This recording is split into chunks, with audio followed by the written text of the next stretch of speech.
Boy, it started a while ago, but it ended up after a conversation with you. And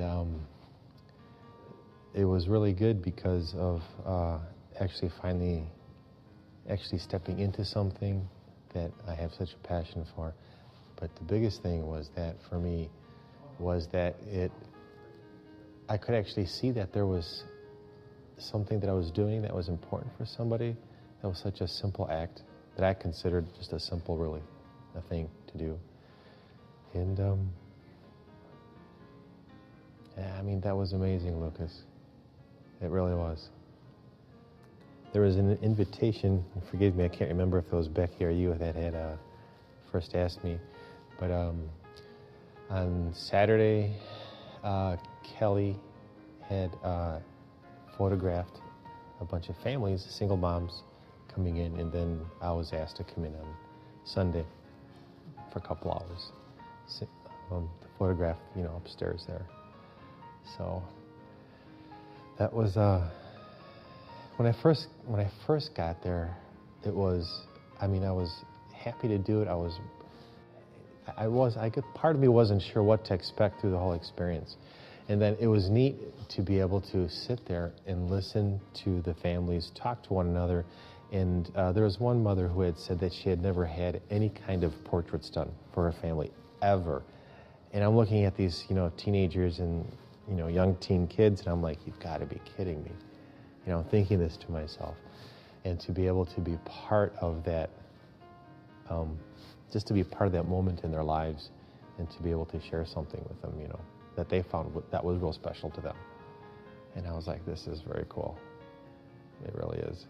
So to be able to sit there and take pictures for them, to do something where they can't do for themselves. Maria is an amazing woman who has the courage of a lion. And I didn't know anything about her situation. She is suffering with cancer. And it had gone into remission, and now it had come back. And here she is in great pain. And she's sitting here with her 2 young kids and her husband, willing to do something for them. But she had absolutely nothing to offer for Christmas to her family. She has 8 kids.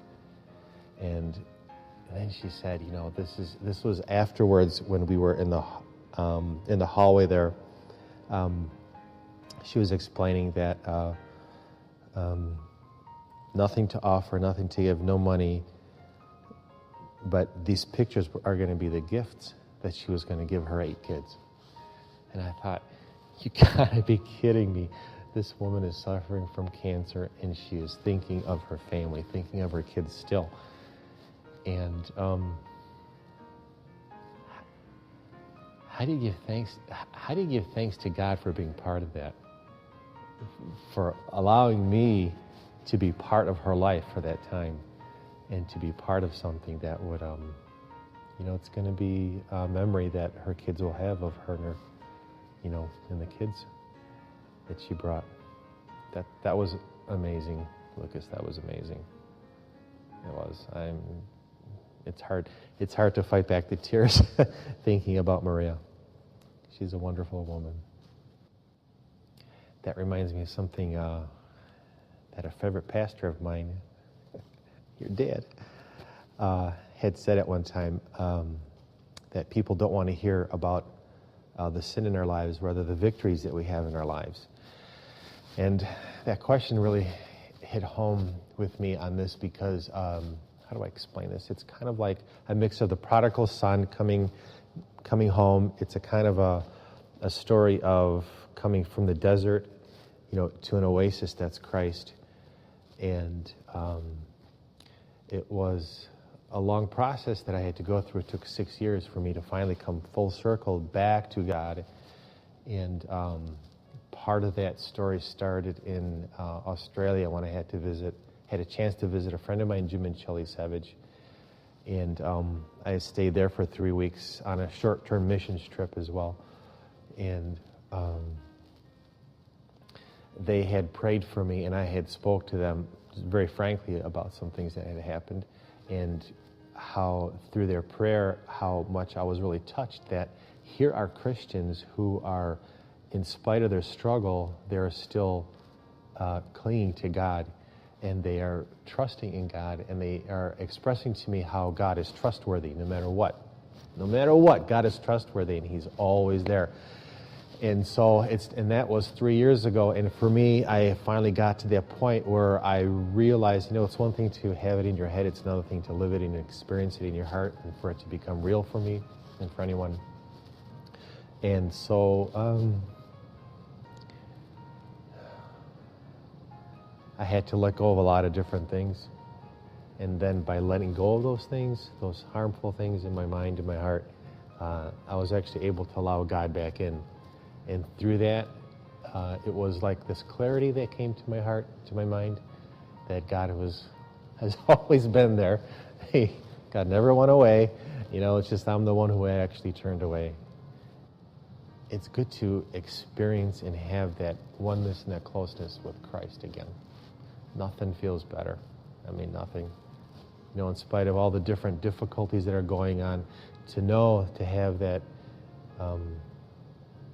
have that finally firmly set in my heart that God won't leave me, God is trustworthy, and God's forgiveness and His mercy is never failing, works all the time.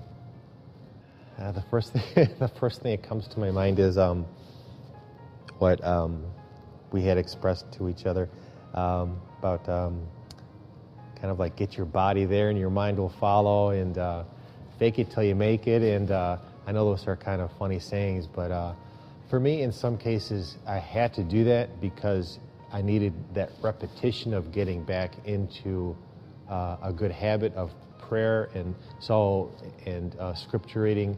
And so for someone that might be something that they may need to do. They may need to take that first step and just to try it and see if it works for them. I know that sounds real humanistic, but maybe it is. However, the idea of sitting back and not doing anything, what's it going to do?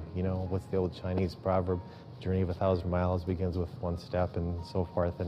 And I think that is a lot of wisdom in that, and that applies for us as Christians.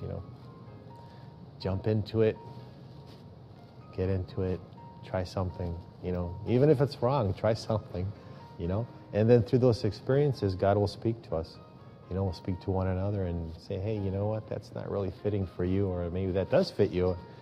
And just kind of go from there and see where the doors open and close. It's a simple process. We complicate things way too much.